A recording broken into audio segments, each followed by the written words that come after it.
Բաժանման դատավարության ընթացքում մի հղի կին հրապարակավ նվաստացվում է իր նախկին ամուսնու նոր զուգընկերուհու կողմից։ Բայց երբ դատավորը բացահայտում է մանիպուլյացիայի դաժանության թաքնված ապացույցները, ճշմարտությունը փոխում է խաղը բոլորի առաջ։ Այդ դատարանից դուրս չի գալիս պարզապես իրավական որոշում, ծնվում է մի մայր, որը հրաժարվում է լռել։ Առավոտը եկավ անպամած երկնքով Երանի վրա։ Հայաստանի մայրաքաղաքի սրտում գտնվող Արդարադատության պալատի շենքն արդեն վաղ առավոտից մարդաշատ էր։ Մարդիկ բարձրանում ու իջնում էին մարմարյա աստիճաններով, փաստաբանները կրում էին ծավալուն թղթապանակներ, աշխատակիցներն անցնում էին միջանցքներով, գործերի կույտերով։ Երրորդ հարկում ընտանեկան գործերով դատարանը սպասում էր ամուսնալուծության հերթական լսումներին։ Հերթական բաժանման պատմություն, հերթական հայտարարված ավարտ մի հարաբերության, որը մի օր խոստացել էր հավերժ լինել։ Մարինա Ալեքսանյանը դատարան ժամանեց առավոտյան 8:30-ին։ Նրա քայլերը դանդաղ էին, զգույշ։ 6 ամսական հղիությամբ յուրաքանչյուր շարժում ավելի շատ ջանք էր պահանջում, քան նա սովոր էր։ Նա կրում էր բաց կապույտ բլուզ թեթ գործվածքից տաբատ, առանց զարդարանքների, առանց ծանր դիմահարդարման։ Միայն համեստ շրթներ շագանակագույն մազերը հավաքված պարզ պոչուկով։ Նրա ձեռքերն ինքնաբերաբար հանգչում էին կլորացած փորի վրա, կարծես պաշտպանում էր ոչ միայն երեխային, այլ իրեն, այն ամենից, ինչ սպասվում էր։ Նա մտավ դատական նիստերի դահլիճ, իր փաստաբան դոկտոր Կլաուդիա Հարությունյանի ուղեկցությամբ, միջին տարիքի մի կին, լուրջ արտահայտությամբ ու շադիր հայացքով։ Կլաուդիան լավ գիտեր այդ տիպի գործերը։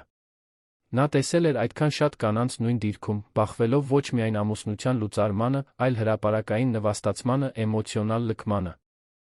Մարինանս մեկն էր, բայց Կլաուդիան գիտեր, որ յուրաքանչյուր պատմություն կրում է իր ցավը, իր պայքարը։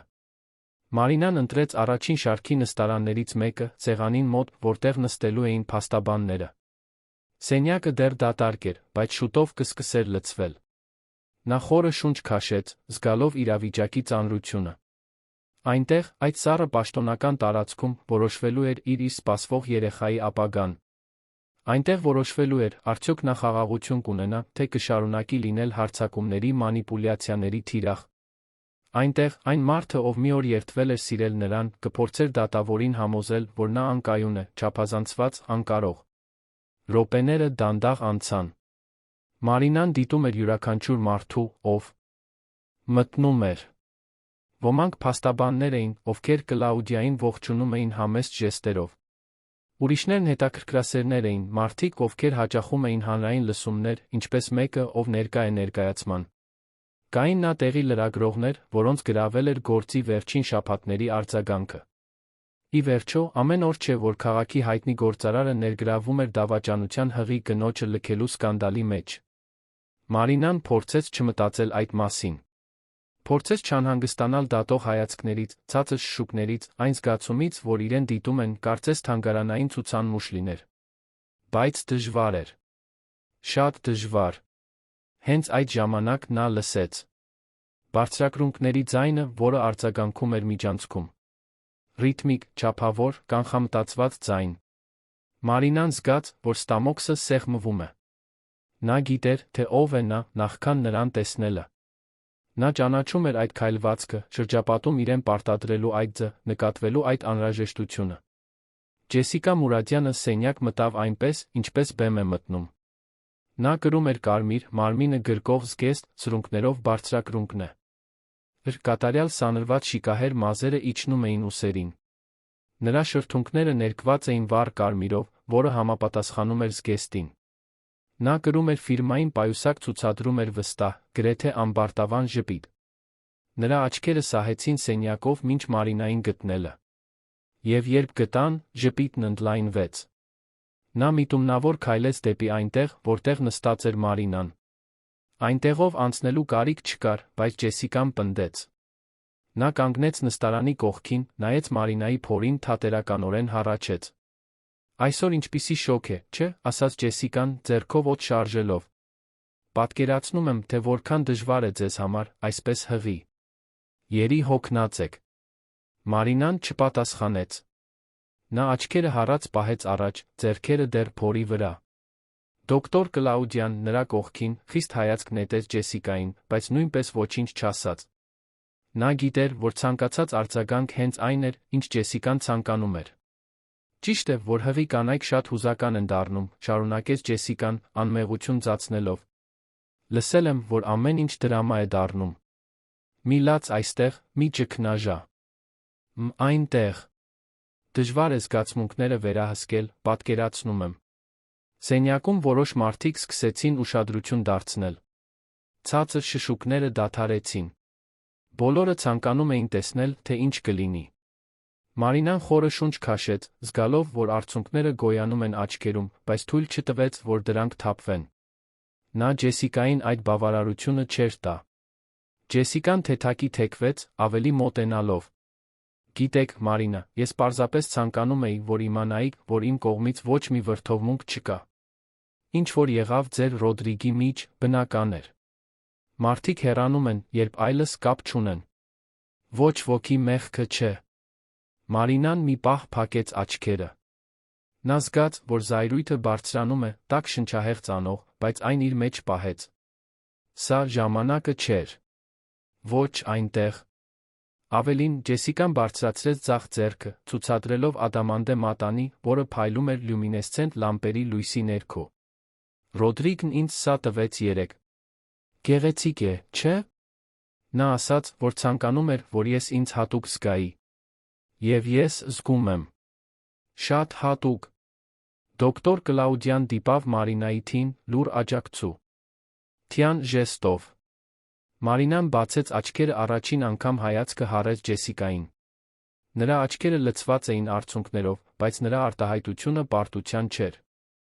Այն ինչ-որ ավելի խորն էր։ Ինչ-որ բան, որը Ջեսիկան չկարողացավ ամբողջությամբ վերծանել։ Դուք լավ կլինեք, ասաց Ջեսիկան, դեռ ժպտալով։ Գիտեմ, որ հիմա դժվար է թվում, բայց ժամանակի հետ կհասկանաք։ Եվ կշարունակեք առաջ։ Բոլորը շարունակում են։ Այնուհետ նա հեռացավ, քայլելով դեպի սենյակի մյուս կողմը, որտեղ նստեց նույն փորձված կեցվածքով, ինչ միշտ։ Նա ոտքերը խաչեց, մազերը շտկեց, սպասեց Ռոդրիգի ժամանմանը։ Սպասեց լսումներին։ Սպասեց այն պահին, երբ կարող էր դիտել այն կնոջ վերջնական քայքայումը, ով նախկինում զբաղեցնում էր այն տեղը, որն այժմ իրենն էր։ Մարինան անշարժ մնաց։ Ձեռքերը թեթակի դողում էին փորի վրա։ Նա զգաց, որ երեխան շարժվում է, կարծես զգում էր մոր լարվածությունը։ Նա ցածր շշնջաց, միայն իր որդու համար, մխիթարական բառեր, որոնք փորձում էին հանդարտեցնել երկուսին էլ։ Ավելի շատ մարդիկ մտան սենյակ։ Բուռն խոսակցություններն ավելացան։ Բոլորը գիտեին, որ սա սովորական լսումներ չեն լինի։ Բոլորը սպասում էին ներկայացմանը։ Բայց Մարինան չէր ուզում ներկայացում լինել։ Նա պարզապես արդարություն էր ուզում։ Նա պարզապես ուզում էր, որ ինչ-որ մեկը, վերջապես, տեսներ ճշմարտությունը դիմակների հետում։ Եվ հետո նա եկավ։ Ռոդրիգ Ալեքսանյանը դուր մտավ վստահ կեցվածքով, ինչպես մեկը, ով սովոր է վերահսկողություն ունենալ։ Բարձրահասակ, լայն ուսերով, լավ կտրված մոխրագույն մազերով, անթերի մոխրագույն կոստյումով։ 45 տարեկանում նա Երանի խոշորագույն շինարարական ընկերություններից մեկի սեփականատերն էր։ Նա ուներ հեղինակություն, փող, ազդեցություն։ Եվ այս ամենը օգտագործում էր որպես զենք։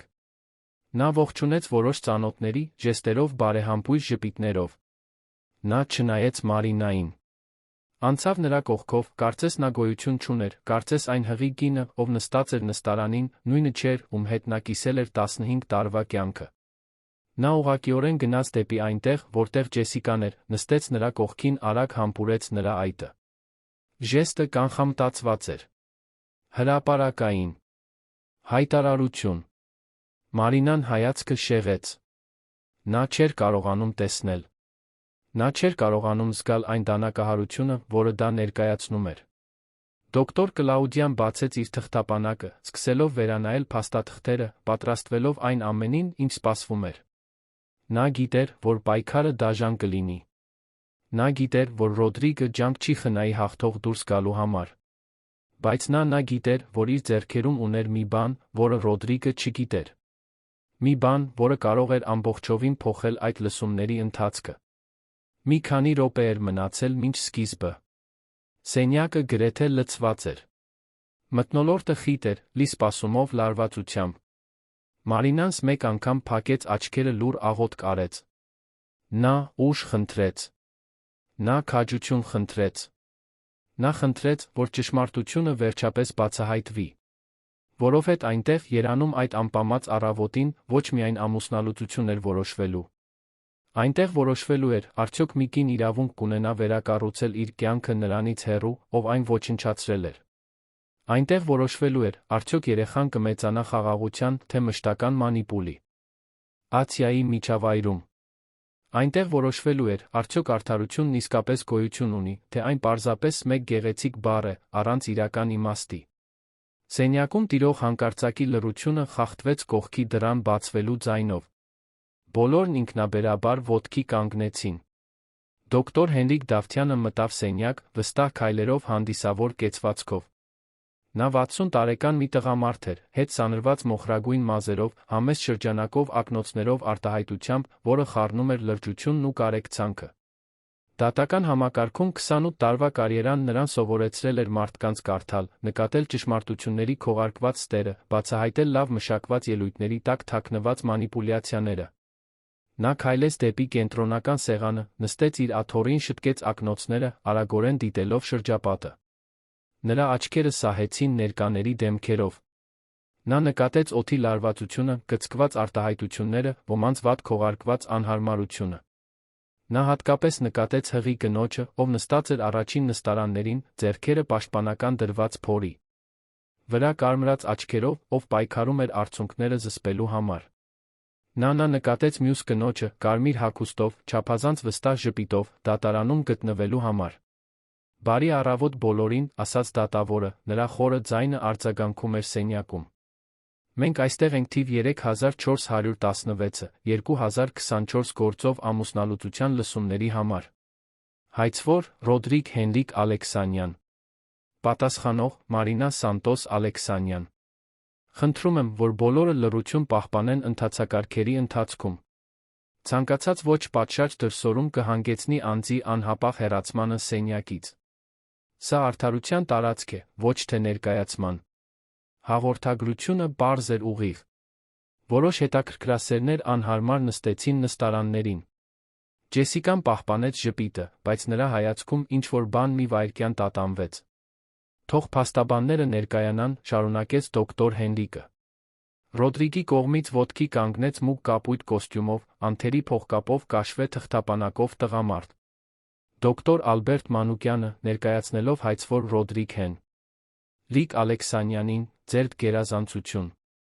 Դոկտոր Կլաուդիա Հարությունյանը, ներկայացնելով պատասխանող Մարինա Սանտոս Ալեքսանյանին, ասաց Մարինայի փաստաբանը, կարճ ժամանակով ոտքի կանգնելով նախքան կրկին նստելը։ Դատավորը գլխով արեց, գրառումներ անելով իր նոթատետրում։ Շատ լավ։ Դոկտոր Ալբերտ, կարող եք սկսել։ Ռոդրիգի փաստաբանը ոտքի կանգնեց այն վստահությամբ, ով արդեն փորձել էր յուրաքանչյուր բառ։ Նա բացեց թղթապանակը, հանեց մի քանի փաստաթուղթ, սկսեց.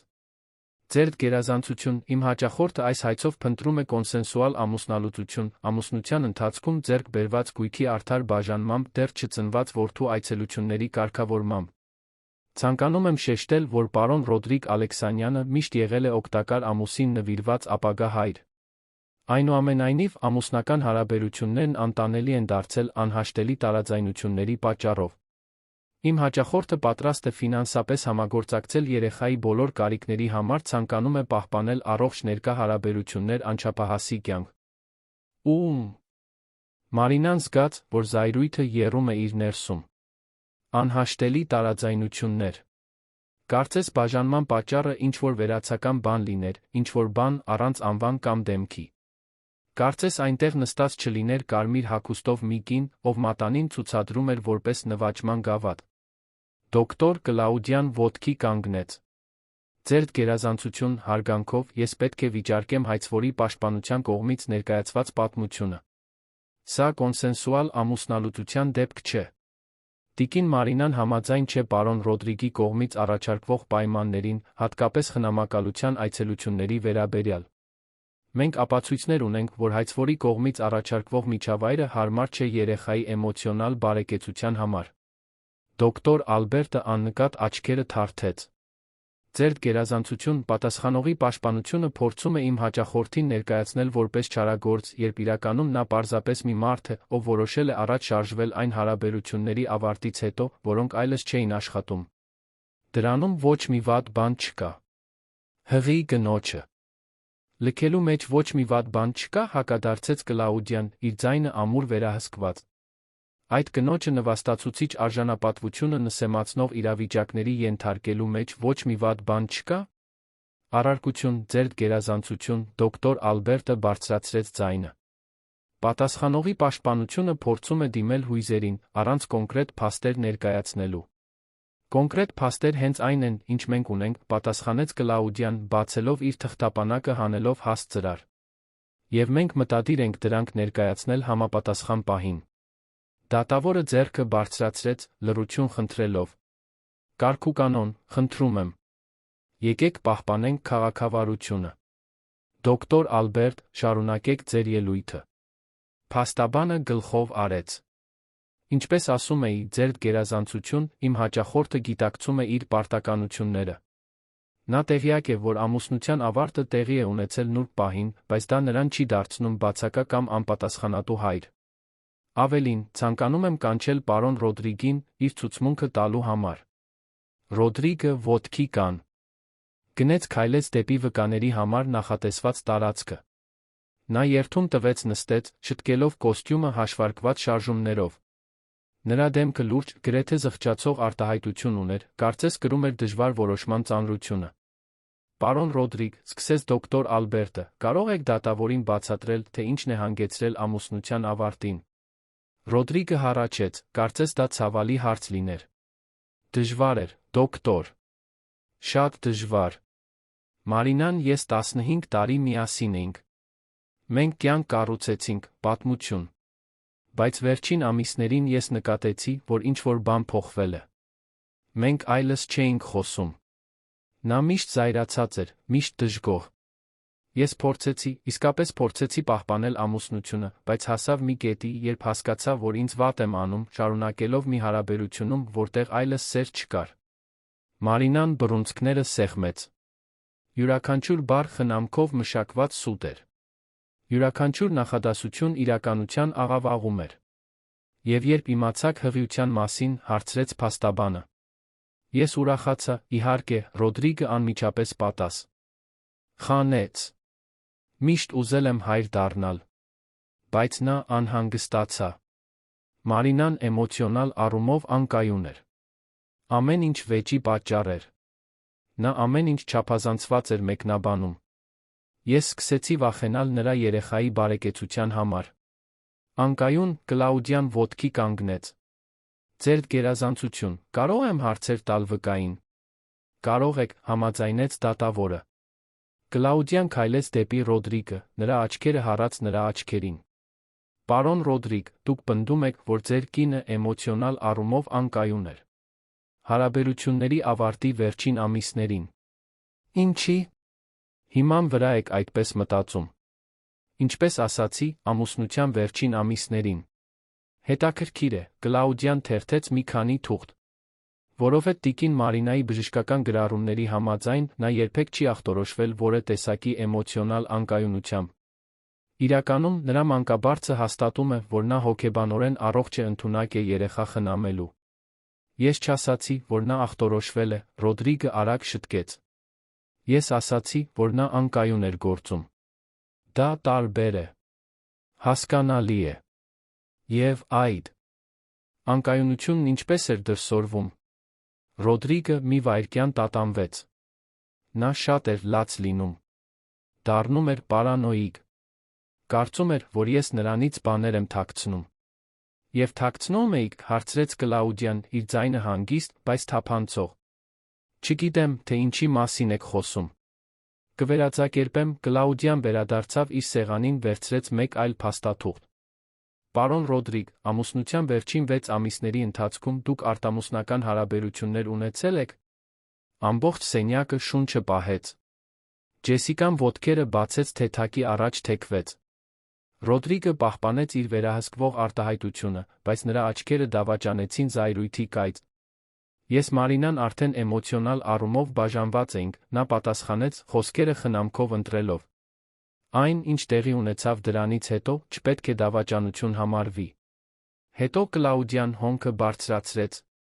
Կարող եք հստակեցնել այդ ժամանակային գիծը։ Դոկտոր Ալբերտը ոտքի կանգնեց։ Ձեր գերազանցություն, ես չեմ տեսնում այս հարցաքննության տողի նշանակությունը։ Ամուսնա։ Լուծությունն արդեն փաստ է։ Այն, ինչ կարող է հիմա, խնամակալության պարտավորությունների կարգավորումն է։ Նշանակությունը, Կլաուդիան պատասխանեց, նախքան դատավորը կկարողանար խոսել, հայցվորի բնավորության երեխայի համար առողջ միջավայր ապահովելու նրա կարողության մեջ է։ Եթե նա ի վիճակի էր դավաճանել իր կնոջ վստահությունը, եթե նա ի վիճակի էր մանիպուլյացիայի ենթարկել իրավիճակները, պատմությունները, ապա դա պետք է հաշվի առնվի։ Դատավորը մի պահ մտածեց։ Շարունակեք, դոկտոր Կլաուդիա։ Բայց եղեք օբյեկտիվ։ Այո, ձեր գերազանցություն։ Նա կրկին ուշադրությունը դարձրեց Ռոդրիգին։ Պարոն Ռոդրիգ, դուք տիկին Ջեսիկա Մուրադյանին ծանոթացել եք նախքան ձեր կնոջը բաժանվելու ցանկության մասին հայտնելը, թե? Հետո։ Ռոդրիգը բացեց բերանը, փակեց, ապա պատասխանեց. Նախքան։ Բայց մենք պարզապես ընկերներ էինք։ Պարզապես ընկերներ, կրկնեց Կլաուդիան, ձայնի մեջ անվստահություն։ Ընկերներ, ովքեր հիմա միասին են ապրում։ Ընկերներ, ովքեր փոխանակում են նշանադրության մատանիներ։ Ընկերներ, ովքեր, ըստ վկաների, տեսել են ռոմանտիկ իրավիճակներում, մինչ դուք դեռ ամուսնացած էիք։ Ռոդրիգի վերահսկողության դիմակը սկսեց ճաքչքել։ Նրա ծնոտը սեղմվեց։ Եվ Մարինան, առաջին անգամ այդ սենյակ մտնելուց ի վեր, հույսի կայծ զգաց իր ներսում։ Սենյակի մթնոլորտը ամբողջովին փոխվեց։ Այն, ինչ նախկինում պարզապես ամուսնալուծության հերթական լսումներն էին, այժմ ավելի մեծ բանի էր վերածվում։ Նստարաններին նստած մարդիկ առաջ էին թեքվում, ուշադիր լսելով յուրաքանչյուր բառ։ Լրագրողները խելագարաբար գրառումներ էին անում։ Եվ Մարինան, ով մինչ այդ լուր անտեսանելի էր մնացել, սկսեց զգալ, որ գուցե, պարզապես գուցե, ինչ-որ մեկը վերջապես պատրաստ է լսել ճշմարտությունը։ Դոկտոր Կլաուդիան վերադարձավ իր սեղանին, թղթապանակից հանեց մի քանի կարված թերթեր։ Դրանք հեռախոսի հավելվածի միջոցով փոխանակված զրույցների, հաղորդագրությունների տպագրություններ էին։ Նա բարձրացրեց դրանք, որպեսզի դատավորը տեսներ։ Ձեր գերազանցություն, ցանկանում եմ որպես նյութական ապացույց ներկայացնել պարոն Ռոդրիգի տիկին Ջեսիկա Մուրադյանի միջ այս տարվա մարտից հուլիս ամիսներին տեղի ունեցած 0.ները։ Այս հաղորդագրություններում ակնհայտ է, որ նրանց միջ հարաբերությունները սկսվել են զույգի պաշտոնական բաժանումից շատ առաջ։ Առարկություն, դոկտոր Ալբերտը կտրուկ ոտքի կանգնեց։ Ինչպես են ձեռք բերվել այդ հաղորդագրությունները։ Եթե դա ապօրինի ճանապարհով է եղել, դրանք չեն կարող ընդունվել որպես ապացույց։ Դրանք ձեռք են բերվել տիկին Մարինայի սեփական հեռախոսից, հանգիստ բացատրեց Կլաուդիան։ Պարոն Ռոդրիգը ամուսնության ընթացքում օգտագործում էր նրա պլանշետը, իր հաղորդագրություններին մուտք գործելու համար, երբ իր հեռախոսի մարտկոցը լիցքաթափված էր։ Զրույցները համաժամացվել էին սարքի վրա։ Անձնական կյանքի ներխուժում չի եղել, պարզապես մուտք է գործվել այն տեղեկատվությանը, որը հասանելի էր իմ հաճախորդին պատկանող սարքի վրա։ Դատավորը ձեռքը մեկնեց։ Բերեք վերլուծության համար։ Կլաուդիան փաստաթղթերը հանձնեց դատական պաշտոնյային, ով դրանք տարավ դոկտոր Հենրիկի սեղանին։ Դատավորը սկսեց կարդալ, նրա աչքերը մեծացող ուշադրությամբ սահում էին տողերով։ Կարդալիս նրա արտահայտությունը դառնում էր ավելի խիստ։ Նա դանդաղորեն շրջում էր էջերը, կլանելով յուրաքանչյուր մանրուք։ Ռոդրիգը տեսանելիորեն անհանգիստ էր։ Նա շարժվում էր աթոռին, շտկում էր փողկապը, խաչում բացում էր ձեռքերը։ Ջեսիկան, նրա կողքին նստարանին, կորցրել էր իր վստահ ժպիտը։ Նրա աչքերն այժմ անհանգստություն էին ցույց տալիս։ Մի քանի րոպե կարդալուց հետո դատավորը բարձրացրեց աչքերը, հայացքը հառեց Ռոդրիգին։ Պարոն Ռոդրիգ, այս հաղորդագրություններում, որոնք թվագրված են ապրիլին, 2 ամիս առաջ, նախքան դուք պաշտոնապես կնոջդ բաժանվելու ցանկության մասին հայտնելը, կա մի զրույց, որում դուք տիկին Ջեսիկային ասում եք, մեջբերում եմ. Ես պետք է դուրս գամ սրանից զգուշությամբ։ Նա չպետք է ոչինչ կասկածի մինչ ճիշտ ժամանակը։ Երբ ես պատմեմ երեխայի մասին, նրա համար ավելի դժվար կլինի արձագանքել։ Դուք հաստատում եք, որ սա եք գրել։ Հետո լռությունը խլացուցիչ էր։ Ռոդրիգը բացեց բերանը, բայց անմիջապես ոչ մի ձայն չելավ։ Ի վերջո նա պատասխանեց, ձայնը մի փոքր ավելի թույլ, քան նախկինում։ Ես այդ ժամանակ շփոթված էի։ Չգիտեի, թե ինչպես վարվել իրավիճակի հետ։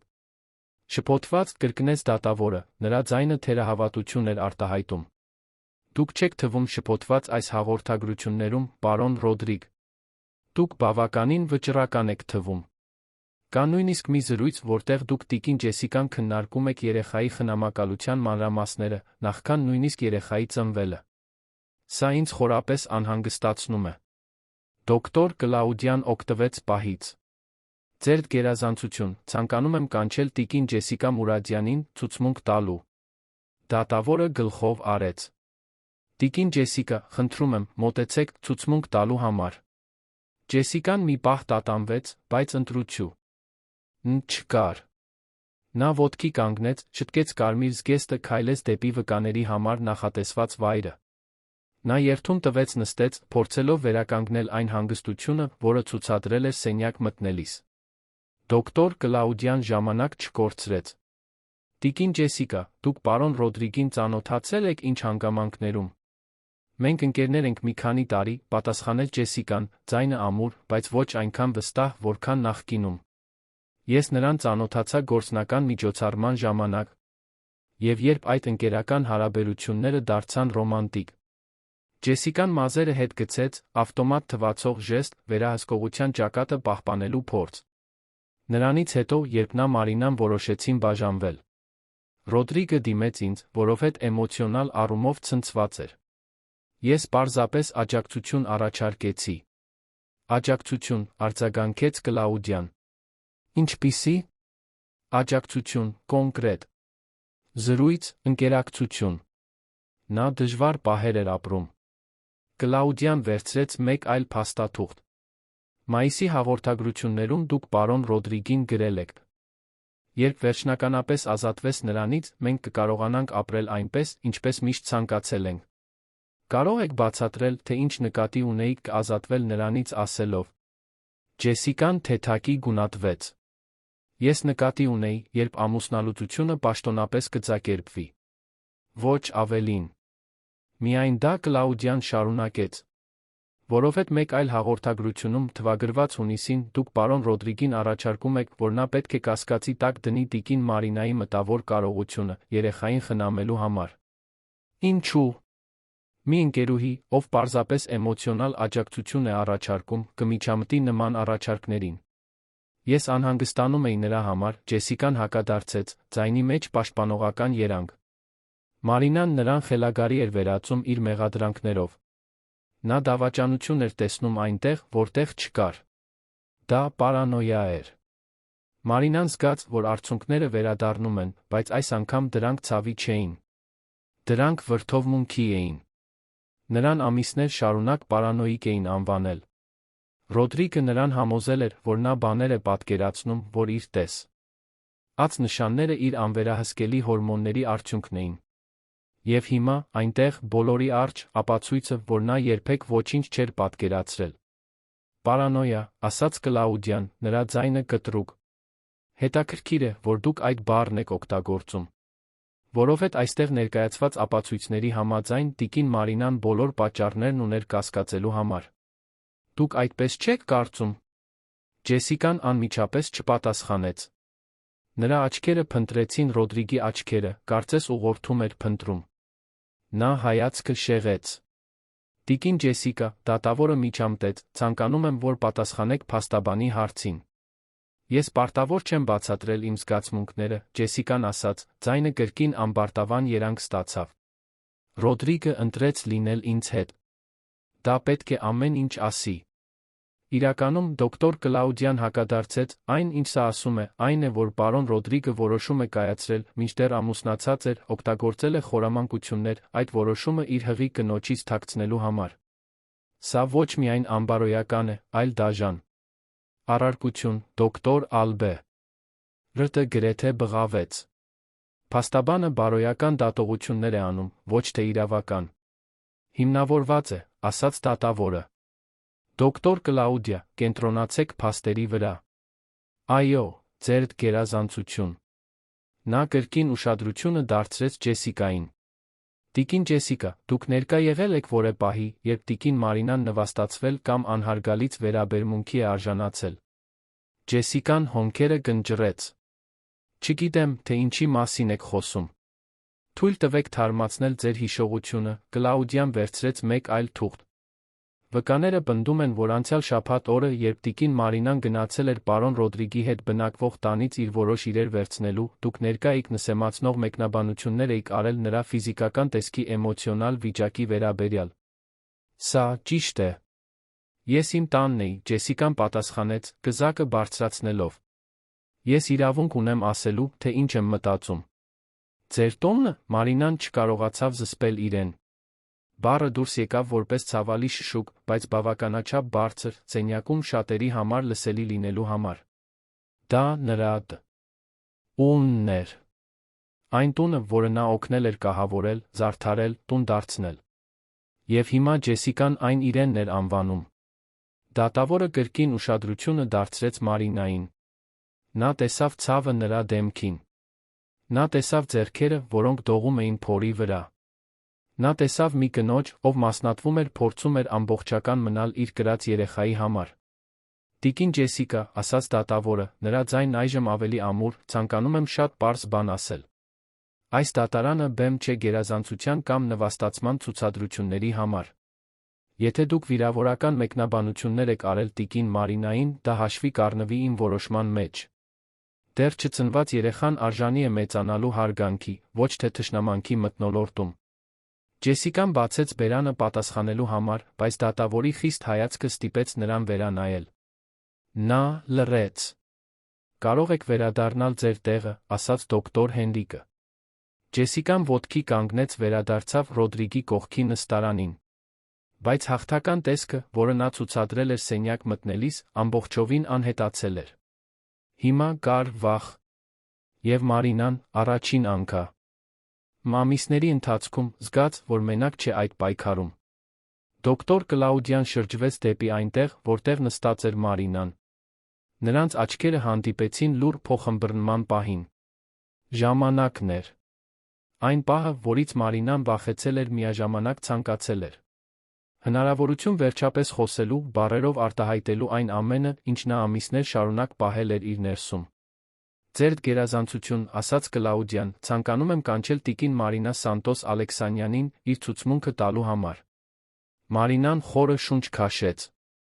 Նա զգաց, որ երեխան շարժվում է իր ներսում, կարծես ինչ-որ կերպ գիտեր, որ դա վճռորոշ պահ էր։ Նա դանդաղ ոտքի կանգնեց, թեթակի հենվելով նստարանի թիկնակին։ Նա քայլեց դեպի նշանակված վայրը, յուրաքանչյուր քայլով հաստատելով, որ այնտեղ է, կենդանի, դիմադրող։ Նա երթում տվեց մեղմ, բայց պարզ ձայնով։ Նստեց, շտկեց բլուզը փորի վրա, սպասեց։ Դատավորը նրան ուշադիր դիտում էր։ Նրա աչքերում կար կարեկցանք, բայց նա ճշմարտության որոնում։ Տիկին Մարինա, սկսեց դոկտոր Կլաուդիան քաղաքավարությամբ, գիտեմ, որ սա դժվար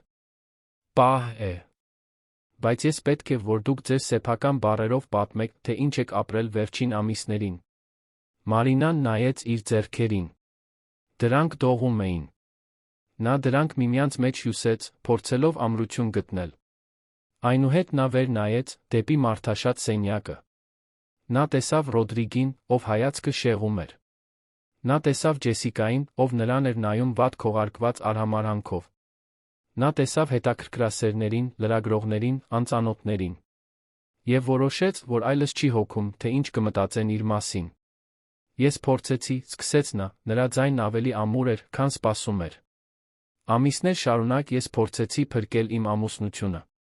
Նույնիսկ երբ սկսեցի նկատել, որ ինչ-որ բան այն չէր, նույնիսկ երբ ապացույցներն իմ առջ էին, ես փորձեցի հավատալ, որ բաներ եմ պատկերացնում։ Որովհետև հենց դա էր Ռոդրիգն ինձ ասում։ Որ ես պարանոիկ եմ։ Որ չափազանցնում եմ։ Որ իմ հորմոններն ինձ խելագարի էին դարձնում։ Նա դադար տվեց, զգալով, որ արցունքները գոյանում են, բայց չզսպեց դրանք։ Թույլ տվեց, որ դրանք թափվեն։ Երբ իմացա, որ հղի եմ, շարունակեց նա, կարծեցի, որ դա մեր համար նոր սկիզբ կլինի։ Ռոդրիգը միշտ ասում էր, որ ուզում է երեխաներ ունենալ։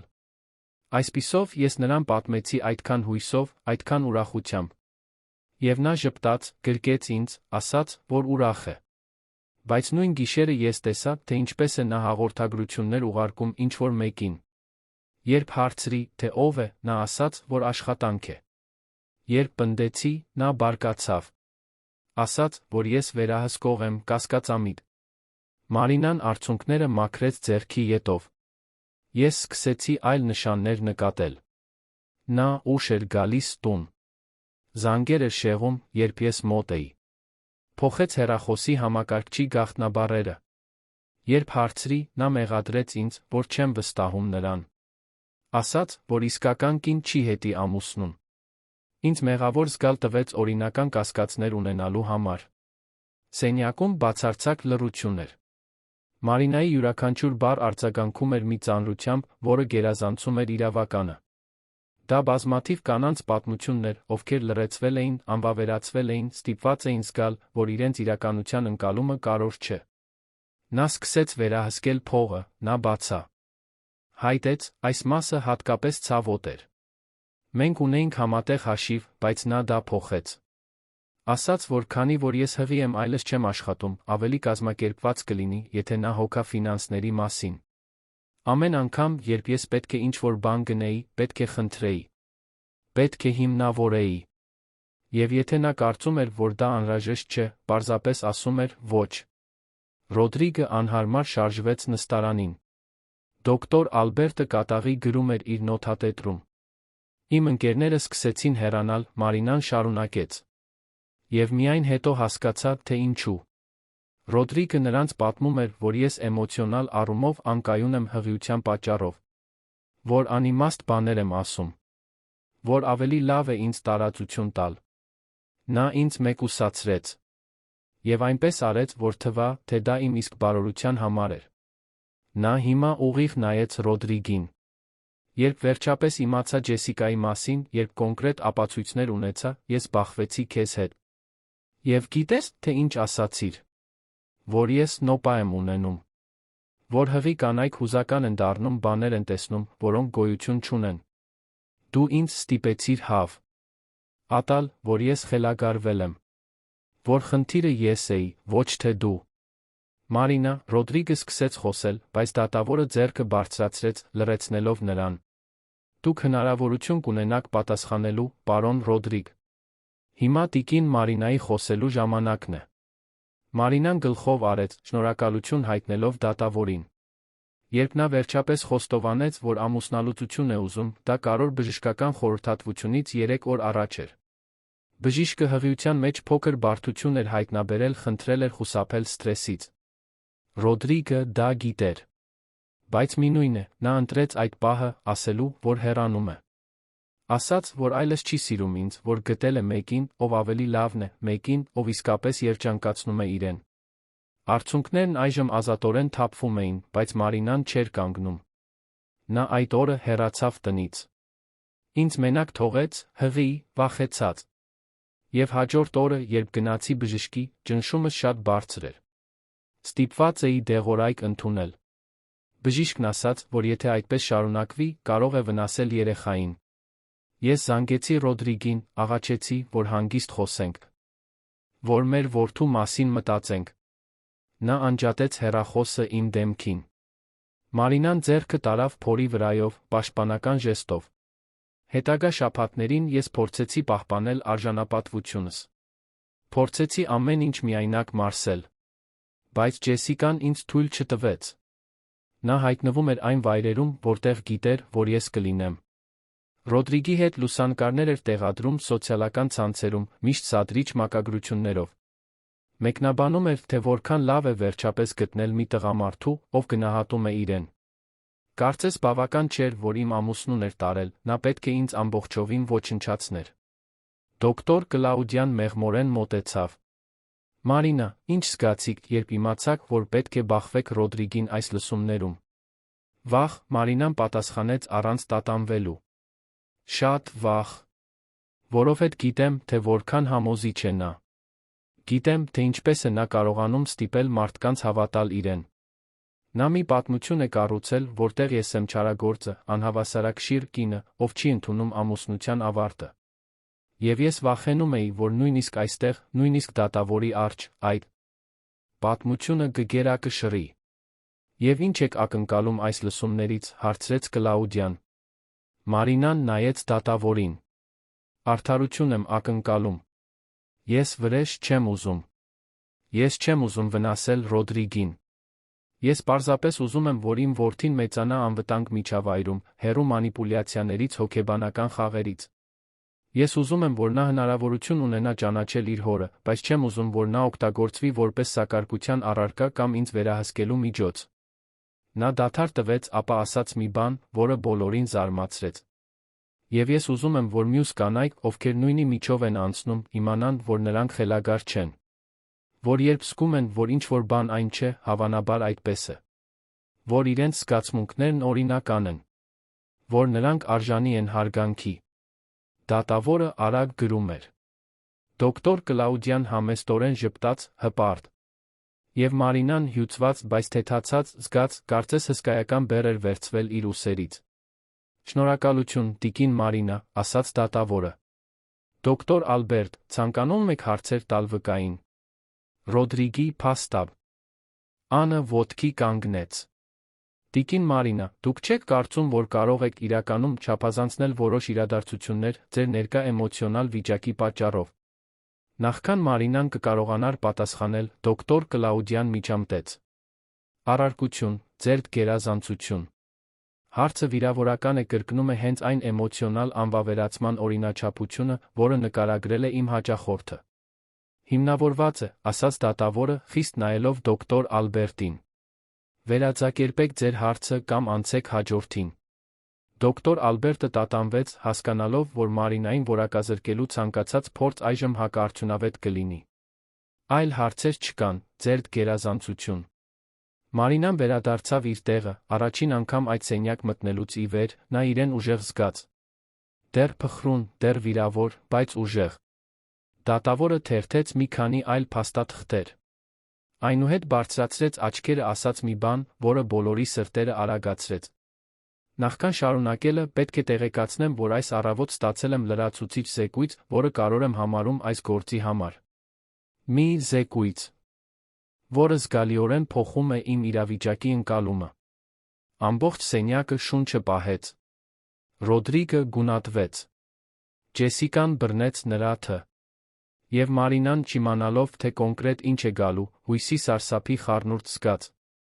Դատավորը բացեց իր սեղանին դրված կնքված ծրարը, սկսեց կարդալ։ Սենյակում լռությունն այնքան խիտ էր, որ կարելի էր լսել դատավորի կողմից թղթերի շրջելու ձայնը։ Դոկտոր Հենրիկ Դավթյանը կարդում էր ավելի ու ավելի լուրջ արտահայտությամբ։ Նրա շրթունքները սեղմված էին բարակ գծի։ Նրա աչքերը, ակնոցների հետից, ցույց էին տալիս վրդովմունքի տխրության խառնուրդ։ Նա շատ բան էր տեսել դատական համակարգում գրեթե 3 տասնամյակում, բայց որոշ իրավիճակներ դեռ կարողանում էին ցնցել նրան։ Վերջապես, նա հայացքը բարձրացրեց։ Նա աչքերով սահեց սենյակով, կարճ ժամանակով կանգ առնելով ներկա յուրաքանչյուր անձի վրա։ Երբ խոսեց, նրա ձայնն այնպիսի ծանրություն ուներ, որ բոլորը ուղղվեցին։ Այս զեկույցը, սկսեց նա, բարձրացնելով փաստաթուղթը, մշակվել է տիկին Մարինայի ընտանիքի կողմից վարձված մասնավոր հետաքննական գործակալության կողմից։ Սովորաբար ես թերահավատորեն կվերաբերվեի մասնավոր հետաքննություններին, քանի որ դրանք հաճախ խստություն չունեն։ Այնուամենայնիվ, այս զեկույցը մանրակրկիտ փաստաթղթավորվել է հաստատվել նյութական ապացույցներով, որոնք ես անձամբ ստուգել եմ։ Ռոդրիգը փորձեց պահպանել հանգստությունը, բայց նրա ձեռքերը այնքան ուժեղ էին սեղմում աթոռի բազկաթոռները, որ նրա մատների հոդերը սպիտակել էին։ Ջեսիկան ամբողջովին կորցրել էր դեմքի գույնը։ Այս զեկույցի համաձայն դատավորը շարունակեց, պարոն Ռոդրիգ Ալեքսանյանը ոչ միայն արտամուսնական հարաբերություններ է սկսել, մինչ իր կինը հղի էր, այլ հրահանգել է իր ընկերության աշխատակիցներին կեղծ ալիբիներ տրամադրել, եթե հարցաքննվեն որոշակի ամսաթվերին իր գտնվելու վայրի մասին։ 3 աշխատակից հաստատել են ձայնագրված ցուցմունքներում, որ իրենց հրահանգվել է ստել։ Մի շշուկ անցավ սենյակով։ Դոկտոր Ալբերտը անմիջապես ոտքի կանգնեց։ Ձերդ գերազանցություն, ես պետք է կասկածի տակ դնեմ այդ ցուցմունքների օրինականությունն ու ընդունելիությունը։ Իմ հաճախորդին տեղեկություն չի տրվել այդ հետաքննության մասին։ Դրանում ոչ մի անօրինական բան չկա, դոկտոր Ալբերտ, 4 պատասխանեց դատավորը։ Աշխատակիցները կամավոր են ցուցմունք տվել։ Ոչ ոքի չի հարկադրվել։ Իսկ ինչ վերաբերում է պարոն Ռոդրիգին, որ նրան տեղեկություն չի տրվել, նա նույնպես իր կնոջը շատ բաների մասին տեղեկություն չի տվել, չէ՞։ Փաստաբանը նստեց, ակնհայտորեն առանց համապատասխան պատասխանի։ Դատավորը վերադարձավ զեկույցին։ Բայց այն, ինչ ինձ ամենաշատն է անհանգստացնում, ոչ միայն հարաբերությունների մասին ստերն են։ Այն, ինչ ինձ խորապես անհանգստացնում է, պարոն Ռոդրիգի տիկին Ջեսիկայի մեջ ձայնագրված զրույցներն են, տիկին Մարինային էմոցիոնալ առումով անկայունացնելու կոնկրետ ռազմավարությունների մասին։ Մարինան զգաց, որ սիրտը արագանում է։ Նա չգիտեր, որ իր մայրը հետաքննողներ է վարձել։ Տիկին Լուսինեն, միշտ այդքան պաշտպանող, միշտ այդքան վճռական, պաշտպանելու իր դստերը։ Մարինան երախտագիտության ալիք զգաց իր կրծքի մեջ։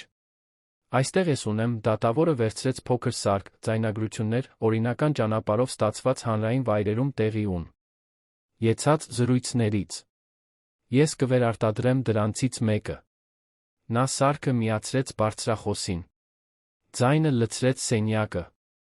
Դա Ռոդրիգի ձայնն էր, անսխալական։ Մենք պետք է այնպես անենք, որ նա անկայուն թվա։ Եթե նա հանրությանը ցույց տա իրեն անկայուն, էլ ավելի լավ։ Մենք պետք է ամեն ինչ փաստաթղթավորենք։ Դա կօգնի խնամակալության գործընթացում։ Եվ ապա Ջեսիկայի ձայնը, նույնքան պարզ։ Ես կարող եմ նրան սադրել։ Ես հստակ գիտեմ, թե ինչ ասել, որ նրան շարքից հանեմ։ Հղի կինը հուզական է, ամեն ինչ ստիպում է լաց լինել։ Եթե նա ճգնաժամ ունենա վկաների առջ, մենք կարող ենք դա օգտագործել։ Հենց այդպես, Ռոդրիգի ձայնը համաձայնեց։ Եվ երբ երեխան ծնվի, մենք կխնդրենք համատեղ խնամակալություն։ Նա ինձ ֆինանսապես պետք կգա։ Ես կարող եմ դա օգտագործել վերահսկողություն պահպանելու համար։ Եթե նա չհամագործակցի, մենք կկտրենք ալիմենտը։ Կասենք, որ փողը երեխայի համար է, ոչ թե նրա համար, որ իր կյանքը ֆինանսավորի։ Ձայնագրությունն ավարտվեց։ Հետո լռությունը բացարձակ էր։ Մարինայի դեմքով արցունքներ էին հոսում։ Դրանք տխրության արցունքներ չէին։ Դրանք հաստատման արցունքներ էին։ Այն ամենը, ինչ նա զգացել էր, այն ամենը, ինչ նա կասկածել էր, այնտեղ էր, բացահայտված, հաստատված։ Ռոդրիգը գունատված էր։ Նա կտրուկ ոտքի կանգնեց։ Սա ծուղակ է։ Այս ձայնագրությունները դուրս են բերվել համատեքստից։ Նստեք, պարոն Ռոդրիգ, հրամայեց դատավորը, նրա ձայնը որոտում էր սենյակով։ Կամ դուրս կգաք այստեղից ուղեկցությամբ։ Ընտրեք։ Ռոդրիգը տատանվեց, բայց դոկտոր Հենրիկի անսասան հայացքը ստիպեց նրան վերանայել։ Նա նստեց, բայց տեսանելիորեն դողում էր զայրույթից ու վախից։ Կա ավելին, դատավորը շարունակեց, անողոք։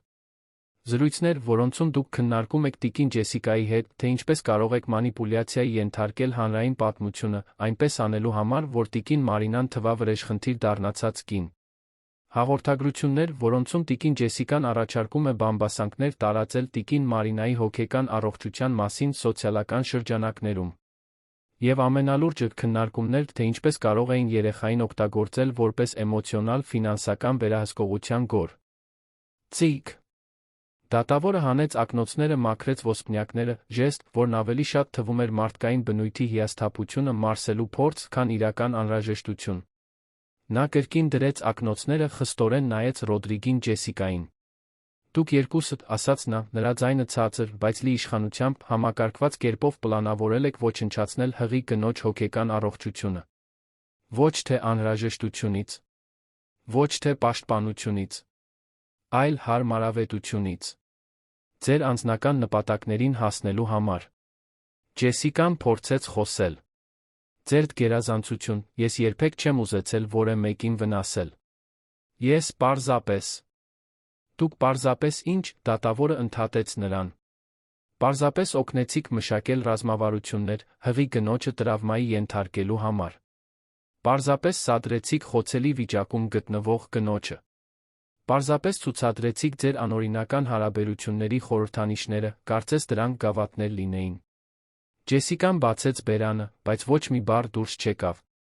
Արցունքները սկսեցին թափվել, բայց դրանք արցունքներ էին նրանից, ով բռնվել էր, ոչ թե նրանից, ով զղջում էր։ Դատավորը կրկին ուշադրությունը դարձրեց Ռոդրիգին։ Իսկ դուք, պարոն Ռոդրիգ, հարգված գործարար, բարեգործական հաստատությունների անդամ, հասարակության մեջ հայտնի որպես անբասիր մարդ։ Բայց այստեղ, այս ապացույցներում, ես տեսնում եմ հաշվարկող մանիպուլյատորի։ Ես տեսնում եմ մեկին, ով օգտագործել է իր իշխանական դիրքը, վերահսկելու ենթարկելու այն կնոջը, ում հետ կիսել է 15 տարվա կյանքը։ Ռոդրիգը փորձեց վերականգնել ինչ-որ արժանապատվություն։ Ձեր գերազանցություն, իմ անձնական կյանքը դժվար էր։ Ամուսնությունը վատ էր։ Ես պարզապես ուզում էի առաջ շարժվել։ Առաջ շարժվել։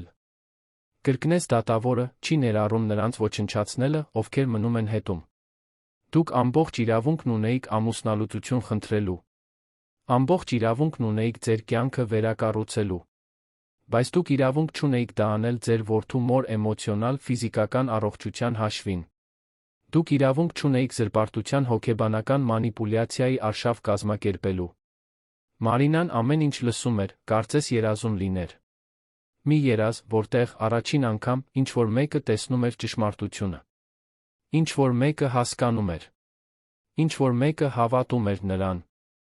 Դոկտոր Կլաուդիան ձեռքը դրեց Մարինայի ուսին, համերաշխության աջակցության ժեստով։ Մարինան նրան նայեց անսահման երախտագիտությամբ։ Դատավորը դասավորեց թղթերը իր սեղանին։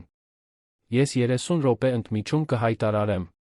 Երբ վերադառնանք, ես կկայացնեմ իմ որոշումը ժամանակավոր խնամակալության անհրաժեշտ պաշտպանական միջոցների վերաբերյալ։ Դոկտոր Ալբերտ, առաջարկում եմ խոսել ձեր հաճախորդի հետ իրավիճակի լրջության մասին։ Դոկտոր Կլաուդիա, դուք ձեր հաճախորդը կարող եք սպասել հատկած վատ սենյակում։ Նա զարկեց մուրճը, ժամանակավորապես ավարտելով լսումները։ Մարդիկ սկսեցին ոտքի կանգնել, ցածր խոսակցությունները լցրին տարածքը։ Մարինան մի պահ մնաց նստած, ամեն ինչ մարսելով։ Այնուհետ, դանդաղ, ոտքի կանգնեց։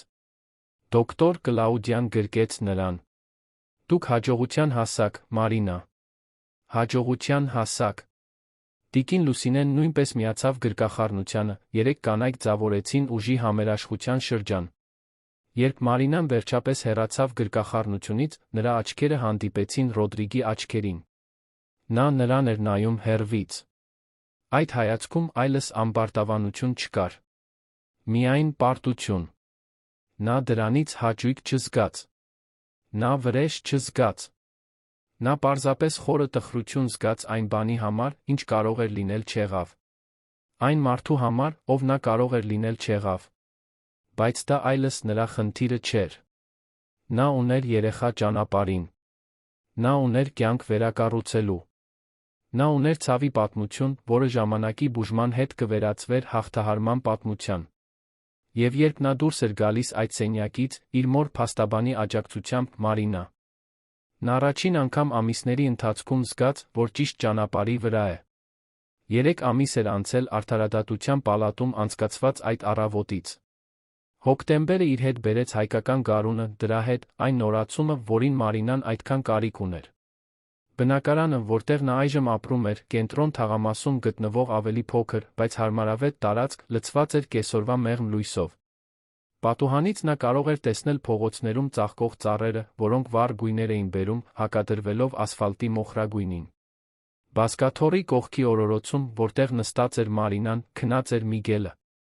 3 շաբաթական, մուգ աչքեր, նրա աչքերի պես, մանր բռունցքները սեղմված նույնիսկ քնի ժամանակ։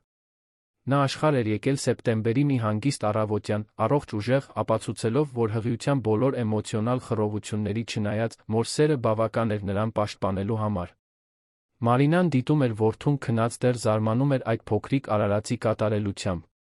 Յուրաքանչյուր շունչ, յուրաքանչյուր շարժում, յուրաքանչյուր ձայն, որ նա արտաբերում էր, հրաշք էր։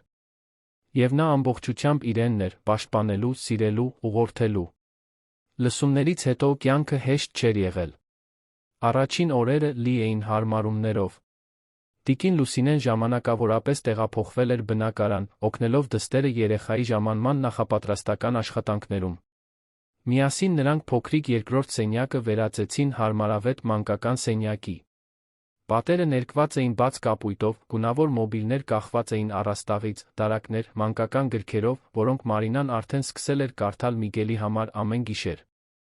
Ռոդրիգը խստորեն կատարում էր դատական որոշումները։ Ալիմենտը մուտքագրվում էր ճիշտ օրը, առանց ուշացումների։ Նա հաճախում էր թերապիայի նիստերին, ըստ դատարան հասնող զեկույցների, իսկապես փորձում էր հասկանալ իր սխալները։ Նա դեռ չէր շփվել Միգելի հետ, վերահսկվող այցելությունները պետք է սկսվեին միայն այն ժամանակ, երբ երեխան կդառնար 2 ամսական, ըստ բժշկի ցուցումի։ Մարինան չգիտեր, թե ինչպես էր զգում դրա վերաբերյալ։ Կային օրեր, երբ նա զայրույթ էր զգում, օրեր, երբ նա խղճահարություն էր զգում, օրեր, երբ նա պարզապես ոչինչ չէր զգում, բացի անտարբերությունից։ Ջեսիկայից Մարինան այլս ոչինչ չէր լսել։ Ընդհանուր ծանոթների միջոցով իմացավ, որ նա հեռացել է Երանից։ Ոմանք ասում էին, որ նա գնացել էր Գյումրի, ուրիշներն էլ, որ վերադարձել էր իր հայրենի քաղաքը մարզում։ Մարինան չփորձեց հաստատել։ Դա այլս կարոր չէր։ Պաշտպանական միջոցը շարունակում էր գործել, եթե Ջեսիկան նվազագույն իմաստուն լիներ, նա հեռու կմնար։ Այն, ինչ ամենաշատը զարմացրեց Մարինային վերջին ամիսներին, այն աջակցության ցանցն էր, որը ձևավորվել էր նրա շուրջը։ Կանայք, ովքեր կարդացել էին նրա գործի մասին թերթերում, դիմեցին նրան։ Նրանք կիսվեցին իրենց սեփական մանիպուլյացիայի, գազլայթինգի, էմոցիոնալ բռնությունների պատմություններով։ Մարինան հասկացավ, որ մենակ չէ։ Կային հարյուրավոր, գուցե հազարավոր կանայք, ովքեր անցնում էին կամ անցել էին նմանատիպ իրավիճակներով։ Եվ նրանցից շատերը դեռս թակարդում էին այդ ցիկլում, անկարող դուրս գալու, հավատալով, որ արժանի են ստացած վերաբերմունքին։ Այսպես ծնվեց գաղափարը։ Մարինան ստեղծեց առցանց աջակցության խումբ, որը ղեկավարում էին ինքը 2 կամավոր հոգեբան։ Խումբը արագ աճեց։ Կանայք կիսվում էին իրենց ցավերով, իրենց կասկածներով, իրենց փոքրիկ հաղթանակներով։ Մարինան նպաստում էր իր սեփական փորձով, ցույց տալով, որ հնարավոր է դուրս գալ, որ հնարավոր է վերակառուցել, որ հնարավոր է նորից երջանիկ լինել։ Դուք փոփոխություն եք մտցնում, դոկտոր Կլաուդիան ասել էր նրան վերջերս կատարած այցելության ժամանակ։ Փաստաբանը դարձել էր ավելին, քան պարզապես իրավական ներկայացուցիչ։ Նա դարձել էր ընկեր։ Յուրաքանչյուր կին, ում դուք օգնում եք գտնել իր ձայնը, հաղթանակ է այն ամենի դեմ, ինչ փորձել են անել ձեզ հետ։ Մարինան ժպտաց, հիշելով այդ բառերը։ Նա նպատակ էր հայտնաբերել։ Նրա ցավը իզուր չէր լինի։ Այն կվերածվեր ուժի, հույսի ուրիշների համար։ Միգելը շարժվեց օրորոցում, փոքրիկ ձայն արձակելով։ Մարինան ոտքի կանգնեց, մոտեցավ նրան, մեղմորեն ձեռքը տանելով նրա բարակ մազերի վրայով։ Նա անմիջապես հանգստացավ, վերադառնալով խոր քնի։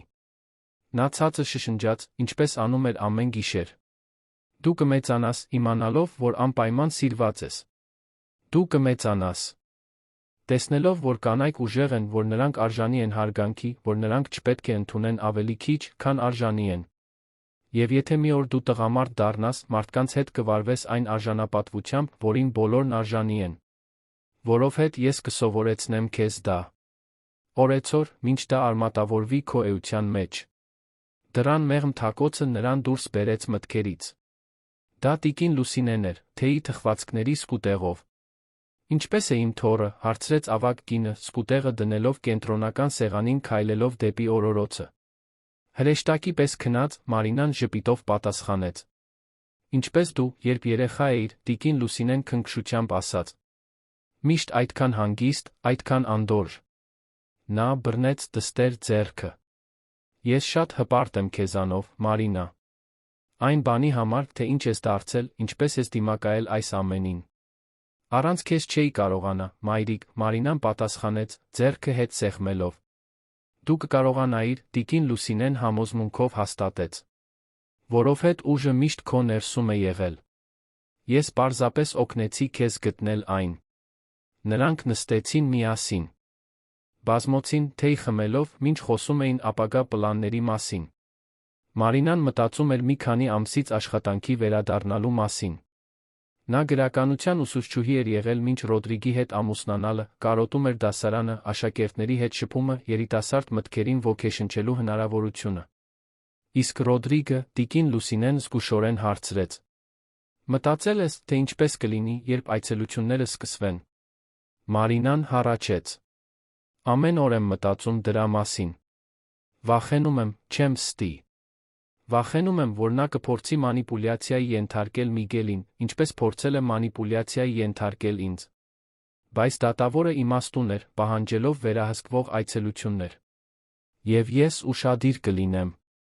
Միշտ։ Միգելը քեզ ունի որպես մայր, տիկին Լուսինեն ասաց։ Դա արդեն ավելին է, քան բավարար, նրան պաշտպանելու համար։ Հաջորդ շաբաթները Մարինային բերեցին մի առօրյա, որը նա սովորեց ընդունել։ Արթնանալ Միգելի գիշերային լացերից, կերակրել նրան, հանգստացնել նրան, տեսնել, թե ինչպես է նա նորից քնում։ Օրերը լցված էին խնամքով, հայտնագործություն ներով, փոքրիկ ուրախություններով։ Միգելի առաջին ժպիտը, թե հավանաբար ակամա, Մարինայի սիրտը լցրեց մի երջանկությամբ, որը նա չգիտեր, որ հնարավոր է զգալ։ Եվ հոկտեմբերի մի արոտ կեսօրին, երբ Մարինան մոտակա զբոսայգում էր, Միգելի հետ մանկասայլակով զբոսնելիս, ինչ-որ անսպասելի բան տեղի ունեցավ։ Նա տեսավ Ռոդրիգին։ Նա նստած էր նստարանին, ակնհայտորեն սպասելով։ Երբ նրանց աչքերը հանդիպեցին, Մարինան ցանկություն զգաց շրջվելու հեռանալու։ Բայց ինչ-որ բան ստիպեց նրան կանգ առնել։ Գուցե հետաքրքրասիրություն։ Գուցե այդ գլուխը վերջնականապես փակելու անհրաժեշտություն։ Ռոդրիգը ոտքի կանգնեց, դանդաղ քայլեց դեպի նա։ Նա կանգ առավ հարգալից հեռավորության վրա։ Մարինա, ասաց նա, նրա ձայնը ցածր։ Կարո՞ղ եմ խոսել ձեզ հետ։ Միայն 1 րոպե։ Մարինան տատանվեց, բայց գլխով արեց, հաստատելով։ Ես գիտեմ, որ իրավունք չունեմ խնդրելու ձեր ժամանակը, Ռոդրիգը սկսեց, նրա մեջ ինչ-որ տարբեր բան կար։ Ամբարտավանությունն անհետացել էր։ Բայց պետք է ասեի, որ շատ եմ ցավում։ Խորապես։ Այն բանի համար, ինչ արեցի, այն բանի համար, ինչ չարեցի, այն բոլոր ձերի համար, որոնցով վնասեցի ձեզ։ Մարինան ոչինչ չասաց։ Պարզապես սպասեց։ Թերապիան դժվար է եղել, նա շարունակեց։ Որովհետև ես ստիպված եմ բախվել իմ մասին այնպիսի բաների, որոնցից միշտ խուսափել եմ։ Ես ստիպված եմ խոստովանել, որ դաժան էի, մանիպուլյատոր, բռնարար։ Այդ բառերը դժվար է ասել։ Բայց դրանք ճիշտ են։ Ինչու՞։ Էկ ինձ դա ասում, Մարինան հարցրեց, իր ձայնը չեզոք։ Որովհետև դուք արժանի եք լսելու։ Եվ որովհետև երբ ես վերջապես հնարավորություն ունենամ ճանաչելու իմ որդուն, ուզում եմ լինել իմ լավագույն տարբերակը։ Ոչ թե այն տարբերակը, որը գոյություն ուներ 3 ամիս առաջ։ Չգիտեմ, արդյոք դուք երբեք կներեք ինձ։ Չգիտեմ, արդյոք ես ներման արժանի եմ։ Բայց ուզում եմ, որ իմանաք, որ փորձում եմ փոխվել։ Մարինան նրան նայեց երկար պահ։ Նա տեսավ մի կոտրված մարդու, ով փորձում էր վերակառուցվել։ Նա դրանից հաճույք չզգաց, բայց նա խղճահարություն չզգաց։ Ներումը մի բան է, որը դուք պետք է ձեռք բերեք, Ռոդրիգ, նա վերջապես ասաց։ Ոչ ինձանից։ Ձեզանից։ Եվ Միգելից, երբ նա բավականաչափ մեծ լինի։ Հասկանալու համար։ Այն ամենը, ինչ կարող եմ ասել, այն է, որ հույս ունեմ, անկեղծորեն, որ դուք կկարողանաք լինել այն հայրը, որին նա արժանի է։ Ռոդրիգը գլխով արեց, կուլ տալով։ Շնորհակալություն։ Ամեն ինչի համար։ Ուժ ունենալու համար, երբ ես միայն թուլություն բերեցի։ Այնուհետ նա հեռացավ, քայլելով հետ դեպի զբոսայգի։ Մարինան շարունակեց դիտել, մինչ նա անհետացավ ծառերի մեջ։ Այնուհետ նա նայեց Միգելին, ով հանգիստ քնած էր մանկասայլակում, անտարբեր հենց նոր տեղի ունեցած հանդիպմանը։ Գնանք տուն, իմ սեր, նա շշնջաց։ Մինչ նա քայլում էր հետ դեպի բնակարան, Մարինան մտածում էր այն ամենի մասին, ինչ տեղի էր ունեցել։ Ցավի, պայքարի, հաղթանակի մասին։ Այն մասին, թե ինչպես էր իր ներսում հայտնաբերել մի ուժ, որը չգիտեր, որ ուներ։ Այն մասին, թե ինչպես էր իր կյանքի ամենավատ պահերից մեկը վերածվել ամենատրանսֆորմացիոն պահերից մեկի։ Եվ նա հասկացավ մի կարևոր բան։ Նա այլս նույն Մարինան չէր, ով ամիսներ առաջ մտել էր այդ դատարան։ Նա ավելի ուժեղ էր, ավելի գիտակից, ավելի ամբողջական։ Նա կորցրել էր ամուսնություն, բայց ձեռք էր բերել իրեն։ Եվ դա, նա գիտեր, շատ ավելի արժեքավոր էր։ Սիրելի ունկնդիրներ, հուսով ենք, որ Մարինայի պատմությունը դիպել է ձեր սրտերին։ Քանիսս ենք մեզ լռեցված, անվավերացված զգացել, ստիպված զգալ, որ մեր ցավն իրական չէր։ Մարինայի ճանապարհը ցույց է տալիս մեզ, որ ուժ կա նույնիսկ այն ժամանակ, երբ մեզ ամենաթույլն ենք զգում, որ արդարություն կա նույնիսկ այն ժամանակ, երբ ամեն ինչ կորած է թվում, որ միշտ արժե պայքարել մեր արժանապատվության, մեր սիրելիների անվտանգության համար։ Եթե այս պատմությունը արձագանքեց ձեզ, հրավիրում ենք ձեզ դառնալու մեր համայնքի մաս։ Բաժանորդագրվեք մեր ալիքին հաղթահարման ավելի շատ պատմություններ, կանանց պատմություններ ստանալու համար, ովքեր իրենց ցավերը վերածել են ուժի, իսկ իրենց պայքարը հաղթանակների։ Թողեք ձեր հավանումը մեկնաբանություններում կիսվեք ձեր մտորումներով։ Ձեր պատմությունը նույնպես կարևոր է։ Ձեր ինը նույնպես արժանի է լսվելու։ Եվ միասին մենք ավելի ուժեղ ենք։ Մինչ հաջորդ պատմությունը, եղեք լավ, միշտ հիշեք։ Դուք արժանի եք հարգանքի, սիրո արժանապատվության։ Միշտ։